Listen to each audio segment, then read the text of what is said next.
I was in so much pain.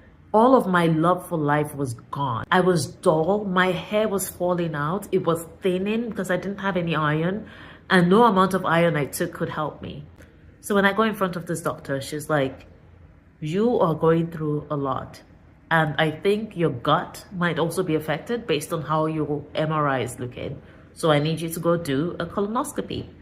So I had to prepare for a colonoscopy. I don't know how many tests I did, but I went in, I did a colonoscopy, and they're like, okay, the inside of the gut looks okay, but on the outside, everything is stuck. Your gut, your bladder, your uterus, they're all stuck together. And we need to go in and unstick that.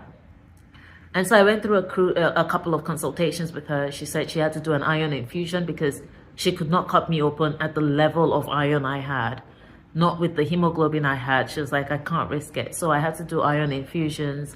I had to do like more ultrasounds. Like there were just things that I had to do.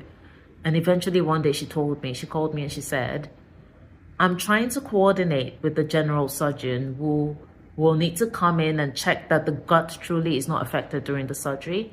And they will also be the one to fix your belly button after we remove the endometriosis. So here's the thing. You will either have your surgery in November or you will have it in January. She told me this at the end of October. I had been going through the system suffering for 2 whole years. 2 years. I had been going from clinic to clinic, doctor to doctor, calling everybody, walking around thinking, this is it. This is how I'm going to die. And she said, I'm either doing your surgery in a month's time if he's available, or I'm doing it in January because I know he's available in January. And she said, just wait. I'll let you know. So I waited. A week went by. 2 weeks went by. I thought, oh, she's not going to be able to do it because it's 2 weeks to go and she hasn't.